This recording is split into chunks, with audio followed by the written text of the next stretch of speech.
اللي غلط غلطه لازم يصلح، وانا لازم اصلح غلطتي. ازاي انا اعمل كده؟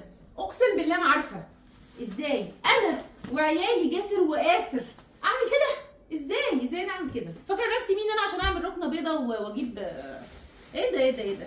عقلك كان فين يا ساره وانتي بتعملي كده يا ساره؟ سجاد فاتح يا ساره مع ولادك يا ساره. ازاي عملت كده؟ انا اشتريت سجاد فاتح. لا، ولما نزلت لكم فيديو قبل كده كلكم جايباها منين يا جماعه؟ دي غلطه عمري، متعبه جدا في التنظيف ومش عمليه، وبرقم على فكره. السجاده دي والحافظه دي برقم وقدره. انا عايزه اقول لك بنص الرقم ده انا جبت حافظات تجنن، وده اللي عملته. مسكتهم، برمتهم وشلتهم ونضفت تحتهم وجبت الجديد كله. بقى تعالي معايا وشوفي انا صح ولا غلط.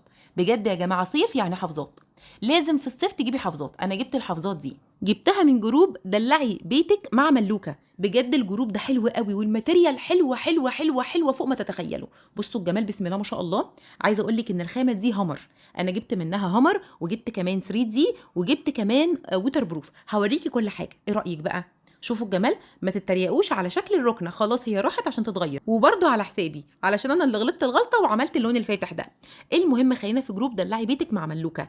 احلى جروب ممكن تتعاملي معاه. بنوته في منتهى الذوق والشياكه، وذوقها حلو قوي. هتلاقوا عندها كل الترندات وكل الجديد. عندها كل المقاسات الخاصه، ومقاسات جامبو زي المقاسات مثلا 2.5 في 3.5 في اي طول انت عاوزاه. شايفين يا جماعه الاوريجينال الاصلي؟ ما شاء الله، باريس تكستايل. مش اي حافظات كده والسلام، لا، حافظات حلوه جدا. برضو دي همر. الخامه دي كمان يا جماعه همر. انا جبت منها برضو للطرقه، جبت منها لكل الطرق. بصراحه حلوه قوي، جميله، عمليه. غسيل بقى، مش مثلا لما تغسليها اللون بتاعها يروح، لا، تعيش معاكي العمر. ما شاء الله، ولا حول ولا قوه الا بالله، حلوه.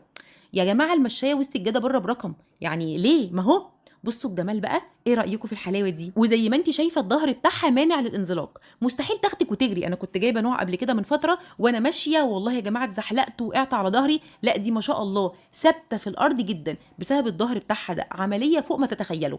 ايه رايك بقى؟ شايفين المقاس الكبير ده؟ ده بقى عندي للصالون. ايه رايكم في الحلاوه؟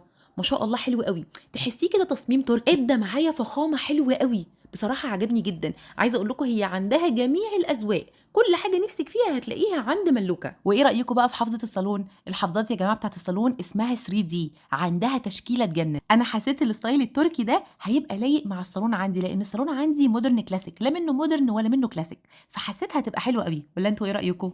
المهم شايفين المقاس جامبو ما شاء الله ازاي؟ والالوان يا جماعه ثابته وتجنن، الرسومات فظيعه. عايزاكم كمان تخلوا بالكم ان الجروب اسمه دلعي بيتك مع ملوكه، علشان ما حدش ياخد الفيديو ده ويشتغل عليه حرام. بجد انا ضامنه دلعي بيتك مع ملوكه لانها تجنن. ايه رايكم بقى في الووتر بروف دي؟ انا جايباها للمطبخ. بصوا هدلق عليها دلوقتي الميه، مش هتتخيلوا الميه هتمشي مش هتشربها. بصوا، سموا بالله بقى وصلوا على النبي كده، اللهم صل وسلم وبارك على حبيبي وشفيعي رسول الله محمد. بصي الميه واقفه، يعني شايفه ما شربتهاش. انا بصراحه اتبهرت. كان نفسي اجيب من دي كمان للركنه، بس جبت الهامر لان كان شكلها عاجبني قوي. يعني انتوا كمان هاتوا الووتر بروف دي للمطبخ، فظيعه ما بتشربش الميه. وكمان لو عندكم اولاد زيي، شايفين المنديل؟ عصرته وشرب كل الميه، ما شربتش اي ميه. بجد شيك قوي وحلو قوي. واهم حاجه لما تطلبي من جروب دلعي بيتك مع ملوكه، لازم تدفعي لها عربون علشان جديه الحجز. وهحط لكم كمان في الكومنتات خامه جديده عندها اسمها البابلز، حلوه قوي، عندها منها جميع الالوان. بقول لكم ايه، جروب دلعي بيتك مع ملوكه فيه كل الترندات وفيه كل الجديد وفيه كل الاذواق. انا اخترت اللي على ذوقي. قولوا لي في الكومنتات بقى ايه رايكم في ذوقي. بحبكم جدا جدا في الله. استودعكم الله، مع الف سلامه.